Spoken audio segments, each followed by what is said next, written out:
Hey everybody, welcome back to Battle Ready Inc. So this week's featured match is going to be against Diaboromon versus Chaos Gallantmon, an entire deck themed around Chaos Gallantmon. So before we get to the match, I want to go ahead and give you my take on the Diaboromon deck. BT5 has really upped the ante on this deck. It's finally made it like actually worth playing. I don't know if I would take it to a full-blown like big Bandai regional tournament, but I think it could surprise you in locals. I could think it could definitely take a locals top for sure.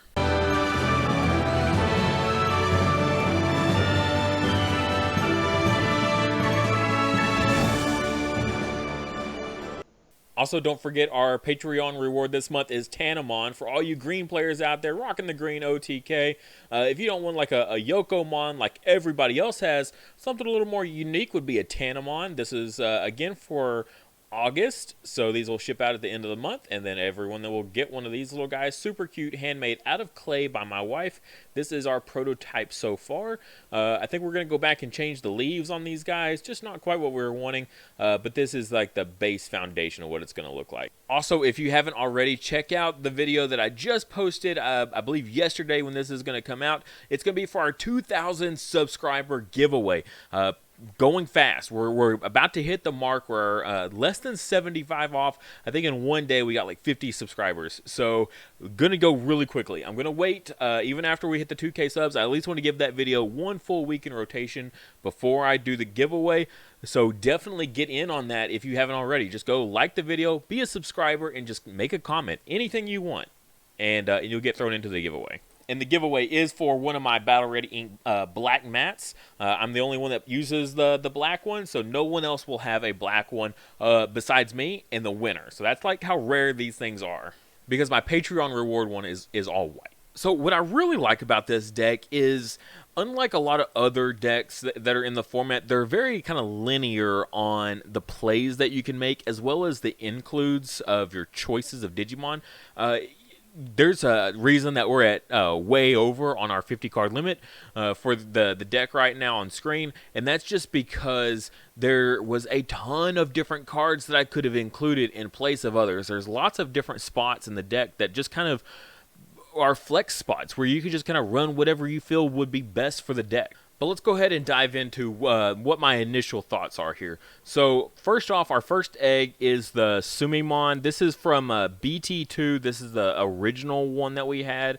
And its inheritable is your turn. If you have a Digimon with the same name as this Digimon gets plus 2,000 DP. So the Diaboromon deck is all about playing tokens, right? If you're here, you've probably kind of got the gist of the overall idea, and it's all about getting multiple tokens out on board through several different means. That's what's really nice, is there's tons of different ways to get tokens on board, and basically makes this Sumimon live very, very easily. But it's only really applicable basically really once you get into your megas. It could maybe apply on a couple of these other ones, like if you have two Caramons by chance, or Infamons, or there's a few of them that you could possibly trigger this on, but overall you're really wanting this for your Diaboromon himself. And we're going all out on this deck. This is the expensive one, okay? I'm not cutting corners. I'm giving you promos, tournament pack winnings. Yeah, we're going for the big stuff here. So it's going to be an expensive deck, but it's very, very powerful in what it can do because of the cards that we're including in it. And because of that, we are wanting the DP buffs on our own turn, so we can swing into security with these and still win with the tournament promos. Now, there's two different ways to play this deck. You can either go for a super wide board where you just fill up tokens, like just crazy amounts of tokens, or you can go into the other mega that for every token you have, he gets security attack +1. So you swing with that one, you clear your opponent's security, right, and you swing for game with your tokens.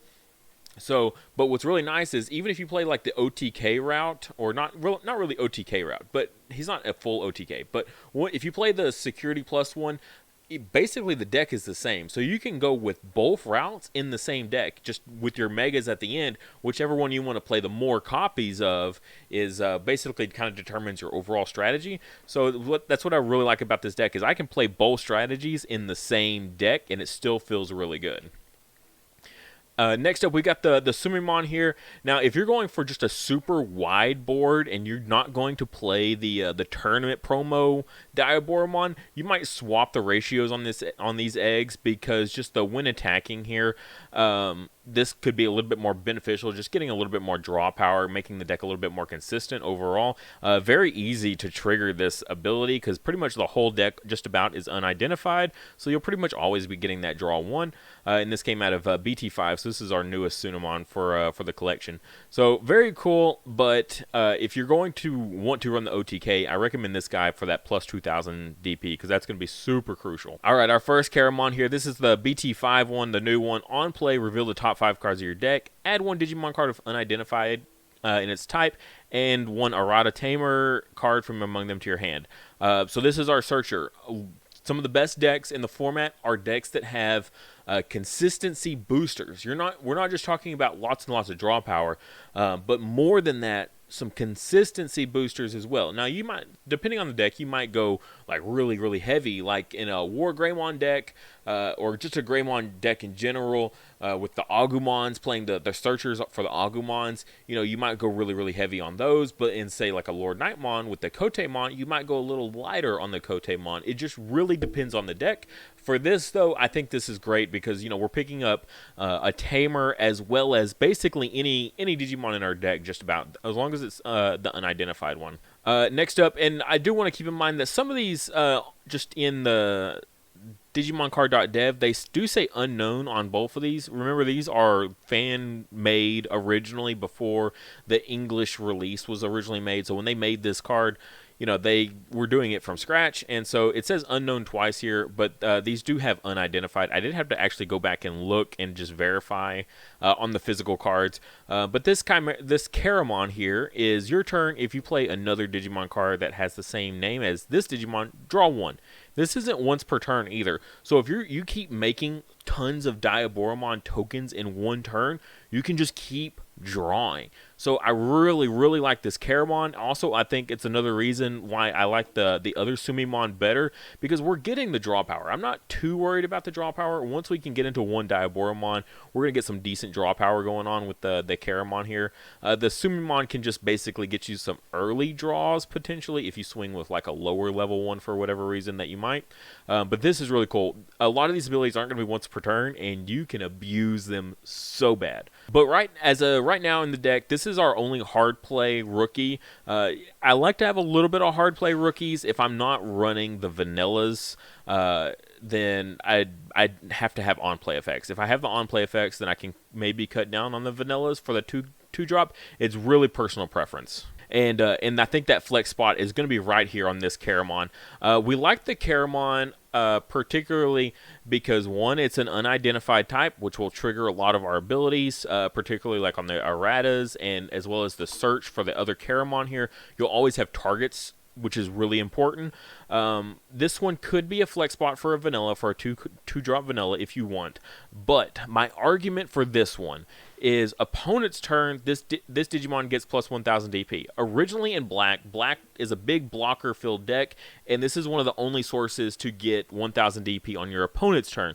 A lot of the buffs are for your own turn, but why that's important, because the most played deck in going ahead into this format is going to be probably Lord Nightmon, which has a ton of DP reduction. So this plus 1000 DP on your opponent's turn could, make or break a lot of these guys. Particularly if you look at these level 4s here, this 4000 DP, that's in perfect killable range for Nightmon, as well as War Growlmon. The yellow War Growlmon is also minus 4000 DP. So it keeps stuff like this alive. And I just think that's kind of a little bit important. So that's why I went ahead and went with the 4 of. Like I said, though, this could be a flex spot if you want to just play the vanillas. Also, this guy's also fairly expensive.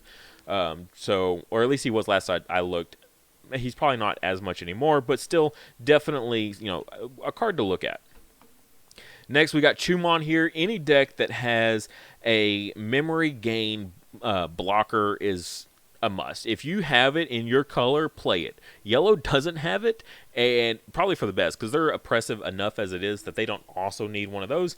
But like green and you know, we got black for the Chumon here. But this is so great because look at the format. Again, going back to Lord Nightmon, Blinding Ray, giving themselves 2 memory. You know, you memory choke them at 1, and they play Blinding Ray. They go up to 3. They digivolve into that Lord Nightmon. They start swinging with it. You know, they get all that value, all that play value out of it.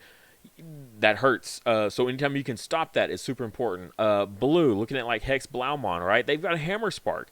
You know, you swing into also, before I go to that point, purple also has Lilith Loop, which is insanely important to stop the memory game. You got to stop the Lilith with her ability to gain memory, as well as you got to stop the Jackraid from gaining memory. So both of those gain memory. But Jackraid and Hammer Spark both, you swing into security and you trigger that, and it passes back to the opponent's turn before the rest of all your attacks go through. That's rough, okay? So Chumon stops all of that. Too many big players in the format right now. Lilithmon just has a lot of hype behind it and a lot of popularity. So that's one threat right there. And then you've got Lord Nightmon, who's just a really powerful deck that a lot of people are going to want to play. It even has Patamon. If they're going with the slash Angemon route, then they're probably going to be playing Patamon. You know, Chumon shuts down so many top tier decks and just popular decks in general. It just really is a good card to have. So I'm all about having at least a minimum of 2 of. All right, next up we got a couple of these guys. You know, I'm actually not too certain on what the difference is other than the weird spelling, like in lore wise. You know, they look identical. I've only ever seen the movie, the old, like, what is it, Digimon 2000 or something like that.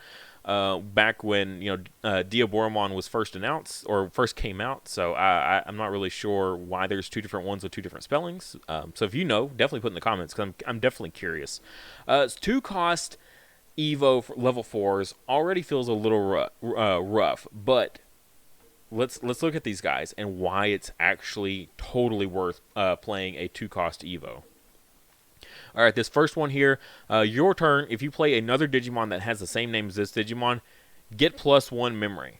Again, we're creating multiple tokens every single turn, at least 2. As long as you got the errata on field, you're getting multiple Diaboromon. This isn't once per turn. So you make 2 tokens, you get 2 memory, right? And we'll see why that's insanely important in just a little bit. So that alone, not being once per turn, is insane. So keep making tokens. Keep getting memory. Just extend your turn over, you know, far and far beyond anything you could have imagined before.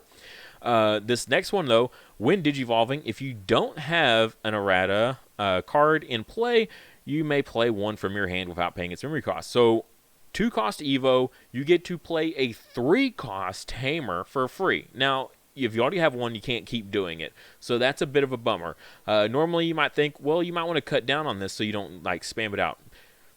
So you don't, you know, it doesn't become a dead card. But it's not a dead card because this inheritable is absurd. I think this inheritable is probably what makes this whole deck playable now. Like, at a, like, competitive, you know, semi-competitive level for sure, deck is this inheritable. Your turn, this Digimon and all your Digimon that share a name with it gain Rush.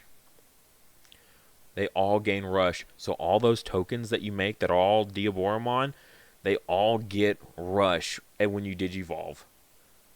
So you just keep making tokens, just making tokens, and you just keep rushing and just crashing them into security. Now, they are only 3K, but for the most part, that's fine, because even if your opponent blocks one with a blocker and it dies, that's fine, because then all of your others get a run through. It's insane. This ability is absolutely bananas. So that's the one alternative of the deck. You just spam out tons of tokens, and you just focus your whole deck on just generating tokens and then relying on this inheritable to give them all Rush. I would say that would be the cheap alternative way to play this deck, and it still be a legitimate deck.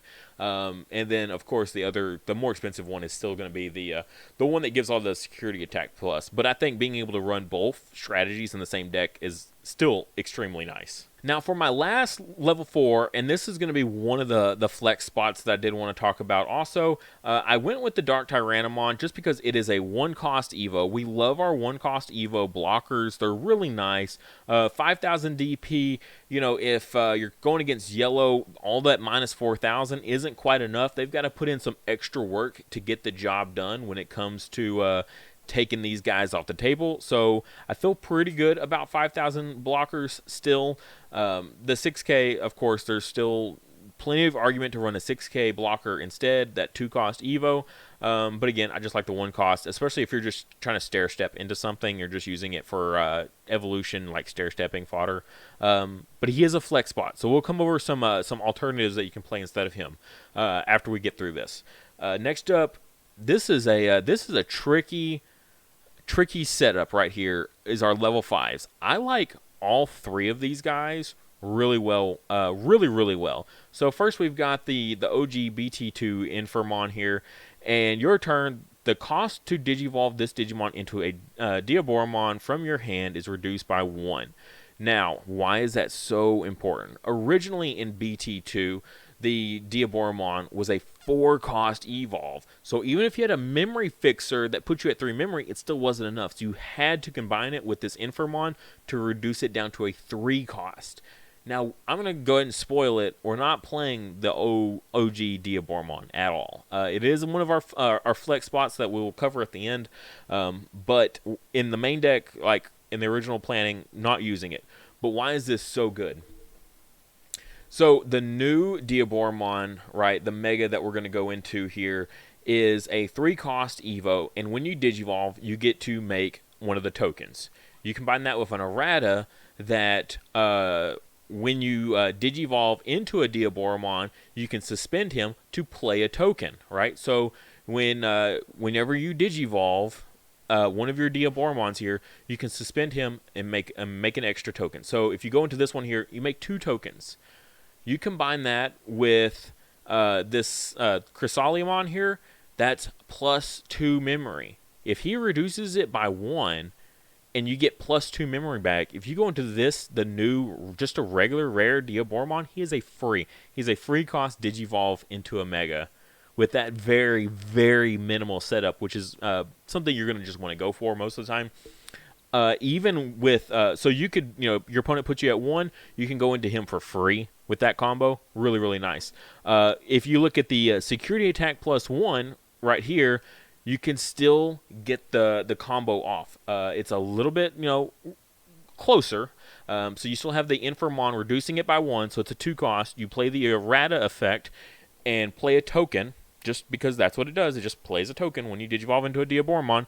And then you trigger your inheritable here to gain 1 memory, and you go to 0 memory. So this is a 1-cost Diaboromon. So 0 cost, 1 cost with like almost no setup. I mean, it's super, super easy to get these off. So no matter what your opponent puts you at, so it really just lessens the need for a memory fixer. Now, errata does have a nice ability that we'll go over that gives you memory, but you don't actually need a full-blown memory fixer in this deck at all, just because the way a lot of the cards work is you can still get into them even if you're at 1-cost Evo. So that's really, really nice. So at first I didn't like him, but then I thought about all the different stuff you could do, and I was like, okay, that's pretty nice. So he's at a 3 of now. Now you can all debate your ratios here. If you want to drop this guy, that so be it, to bump both these up to 4. This next Infirmon here, your Caramon can Digivolve into this card in your hand for a memory cost of 4. So basically you get to just jump the level 4. Now that's a really tough one because, like I was saying, both of these guys are so good. They're so pivotal for the whole strategy that you don't really want to skip over your level 4 evolve to go into this guy. So that effect is it's okay, but it's a 4-cost. You have to have the Caramon out of the raising area because you can't use this effect to go into the raising area. So then he's probably going to be passing turn because at 4-cost, and he's a 6k DP sitting on the field, which is fairly killable. For a lot of decks. So Kind of risky to use that ability. It is there, though. Next, though, his inheritable, on deletion, play a token. So it's another way to get a token on field. So say you Digivolve over this guy, you crash into security, or you use the new Armageddonmon to pop the Diaboromon here. You play a token, and then possibly get some memory back. You see the crazy combos that you can just keep going with stuff like this. But my thing is, if you pop the Diaboromon to do the Armageddonmon combo like this, you'll probably lose the inheritable that's underneath this, or the rush one or the gain one memory, neither of which sound good. So I'm not sold on this Infomon here. He's just something to think about. He is another unidentified target. I just don't think overall he's really bringing it to the table. I think there's just too much negatives about a lot of this stuff. And then the other one is BT5. We finally get the 2-cost Evo 5 play cost vanilla, but a 2-cost Evo, just real plain simple, very cheap. All right, and then we've kind of mentioned these guys quite a bit here. This is this is going to be your primary one for just spamming out tokens. So when Digivolve, you can just play a token. You combine that with errata, you get 2 tokens on field, and then you get tons of free memory. You get rush on them potentially. Whichever one that you have there. Great, just setup enabler overall. Really cool Digimon. You can swing with your tokens, right? And if one of them survives or they both die, you can swing with him. And then after that, you can drop the Armageddonmon by popping any of those that might have survived. You can now pop to play the Armageddonmon for more rush for 3-cost, either a 3-cost Evo, which on top of this Diaboromon isn't bad, because once you Digivolve into this, he's kind of done. He's kind of done its thing, and he's not really much use after that. So other than, you don't want to really see him die, because if he dies, you might lose a lot of your great inheritables on your level 4s. So just Digivolving right on top of him for the same cost as his play cost, yeah, why not? And a draw, sure. But also all turns, all level 7 Digimon do not activate their when Digivolving effects. So look at green OTK, that shuts down Chaosmon. That's pretty important, being able to do that. Even the new Omnimon, for his when Digivolving effect to unsuspend himself, and then Blitz aside, it's not the Blitz that's he's stopping, it's the fact that he turns off the unsuspend. The when Digivolving, unsuspend this Digimon, he turns that off. And as long as you can turn that off, that's important for the red OTK deck. So, because that's a real serious OTK deck as well. So being able to turn off both of those, really good stuff. Also, Valder Arms. So if they're playing the Lord Nightmon / build, they're probably going to have Valder Arms. Taking Valder Arms out is super important, because that's their main way to kill this guy. Without Valder Arms, it's really difficult for yellow to clear this guy, aside from having just a massive Lord Nightmon to run it over somehow. That's about it. So yeah, he's a pretty formidable beast here, of a beast of a card for sure. And then kicking back here to the Diaboromon with this is the really expensive promo one. He's not necessarily the main focus of the deck. Now, I do have him at a 3 of rather than the 4 of. I think I can get just more use out of the 4 of overall. Whereas this guy, the security attack +1, per Diaboromon, that's not bad, right? And it's also including himself there. So you're just him being on the field himself is a +1. So he's checking 2 security checks. You get an errata when he Digivolves. That's going to be another security check, because you're going to play that token. Sorry.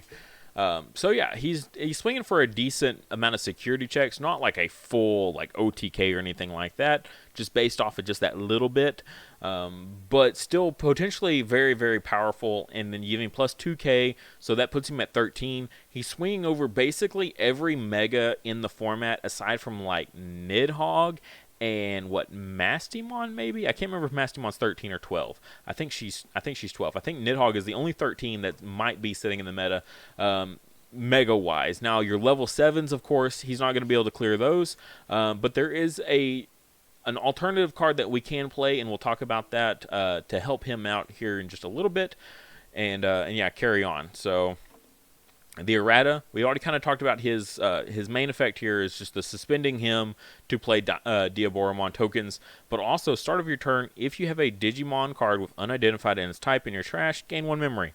So he's not a full-on memory fixer, but going from 1 to 2 is pretty decent. He's only a play cost of 3, so he's not that big heavy 4 play cost, so not too bad, and you're going to get a lot of value because the more erratas you have on field, the crazier this deck gets, okay? So you play 1 for free off of the Evolve into the early one here, the Rush one, the Sumimon. That's going to let you play 1 for free, and then you're going to hard play another one. That gets you 2 on field. So that's going to you'll always start your turn at 3, basically. And also, I should point out, basically the whole deck is unidentified, almost.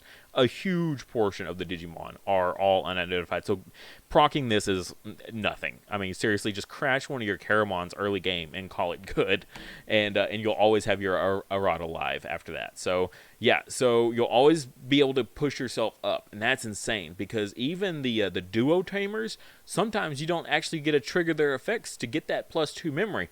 Whereas this guy, you set it up yourself and make it super easy to always get this. Also, you Digivolve into this Diaboromon, and you have multiples of these guys. They all tap, they all suspend themselves, and that's flooding the field with tokens. Yeah, think about that.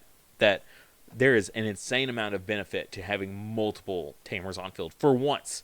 So that's why we went ahead and maxed out on this guy at a 4-up, because we just want to get at least 2 out as fast as possible, and if you get more in security that hit, that's fine, works for us. So yeah, he complements the deck so well, even in multiple copies. Just insane the amount of tokens that you can generate, either for your security attack +1, or for your other Diaboromon here if you Digivolve into him and you've got the rush underneath, whatever, or even the memory gaining, just gaining what you go start of your turn, you gain 2, 3, 4 memory.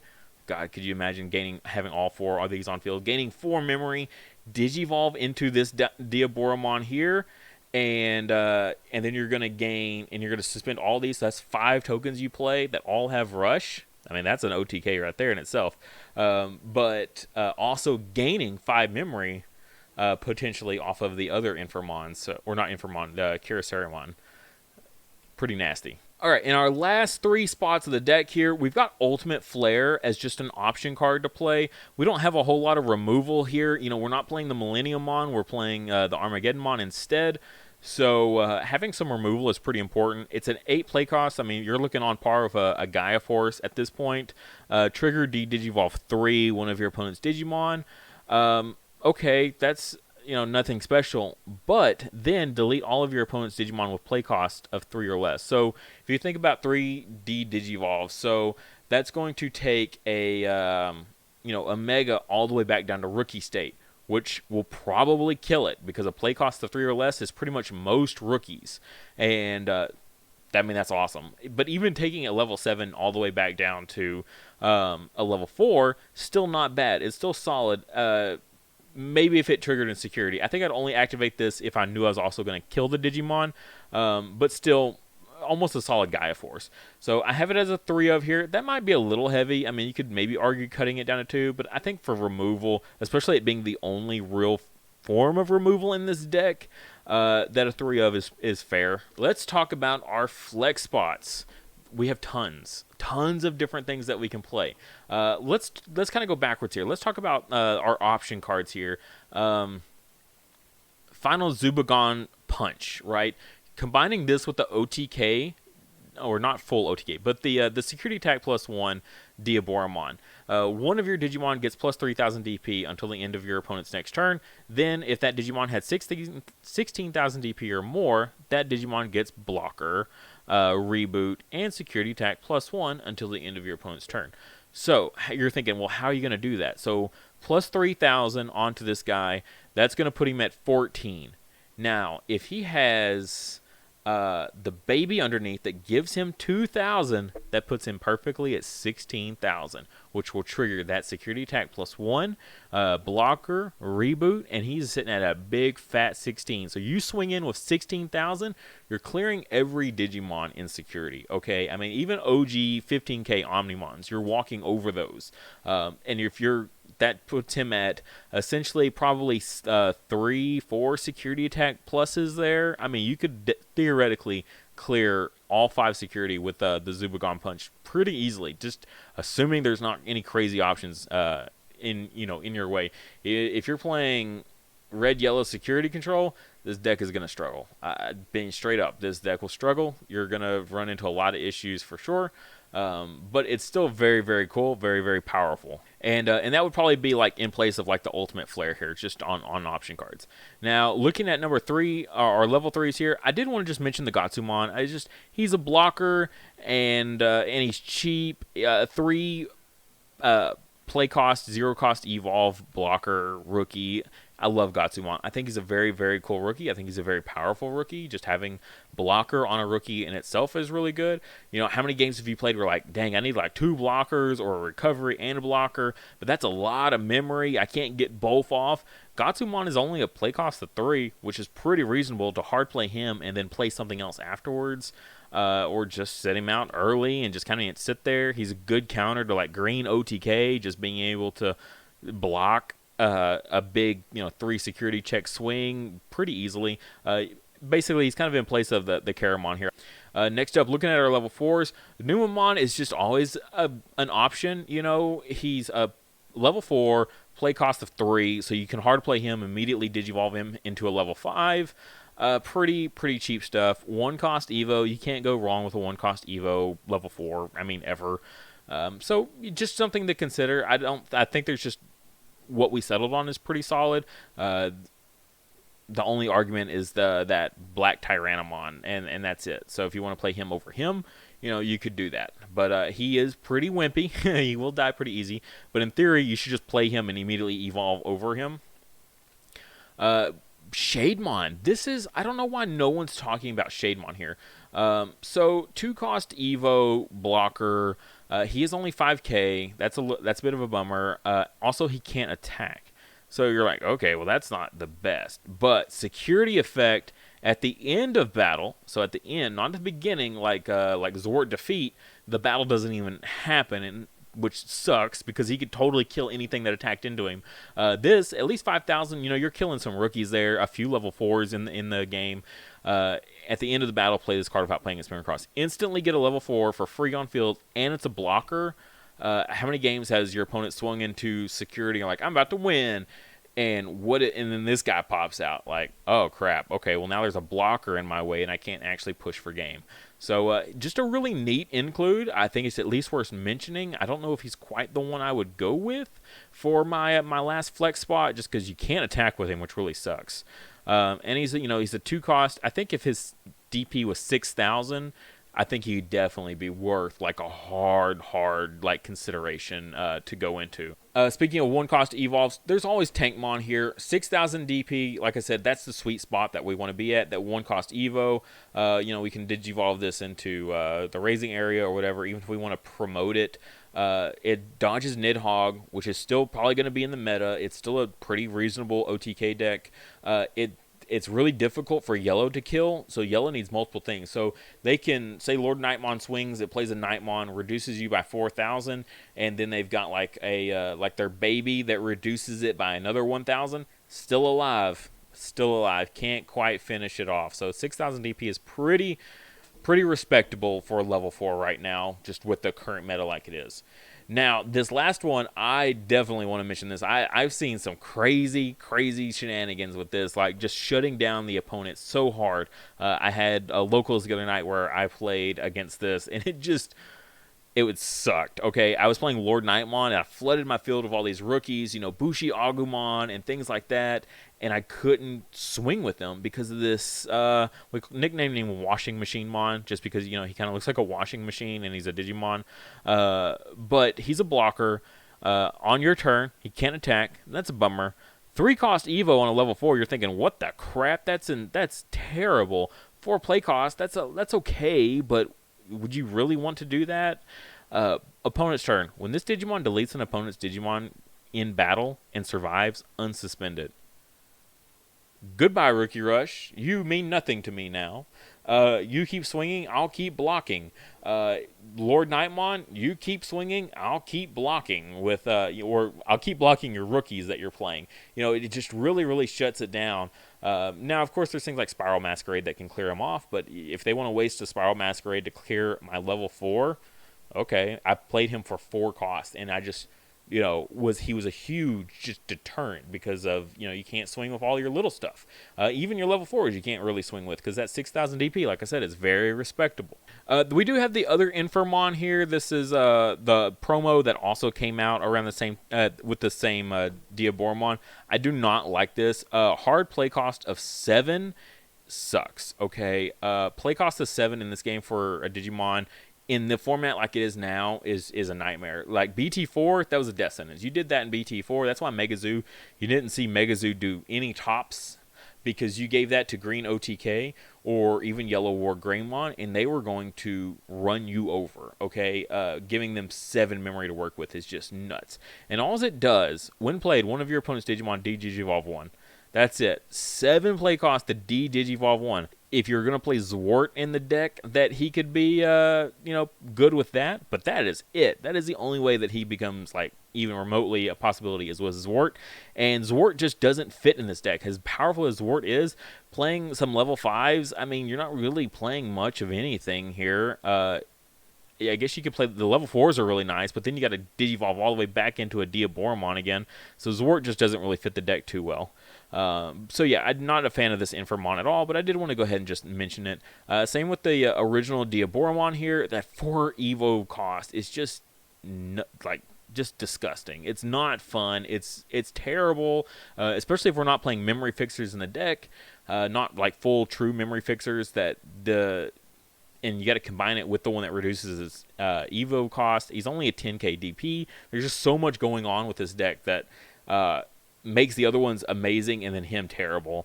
Now, it is nice that when attacking, you get to play a token, so you could just keep swinging like into your opponent's Digimon, right? Clearing your opponent's field with him instead of risking the attack into security. And so just turn after turn, just generating tons of tokens.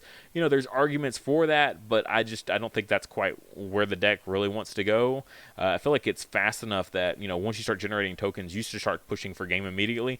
And that's not what he's really about. Izzy, I did want to at least just mention Izzy. If you're just dead set on having a memory fixer, he's kind of neat. He's essentially a play cost of 3 in this deck, assuming you don't hit a white like a Diaboromon here. You know, he's a play cost 3 memory fixer. I just think the erratas, maxing out on their erratas, should cover you fine, because literally 2 erratas and you're just off to the races, because you want to anyway, because it's generating tokens every time you digivolve into a Diaboromon. So yeah, why just not just max out on their erratas instead? So I wouldn't want to play him either. We got already gone on the final Zubagon Punch. Neat for the OTK strategy.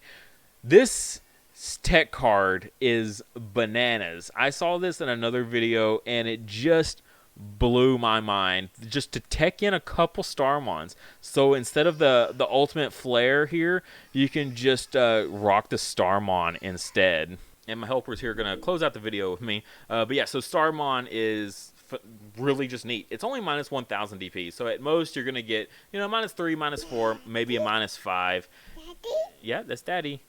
And that's going to be it. So it was neat. I thought it was nice, like, just to include in the deck profile here to talk about it. You're not going to get like a big massive thing, and you don't have anything else in the deck to combine it with for minus DPing.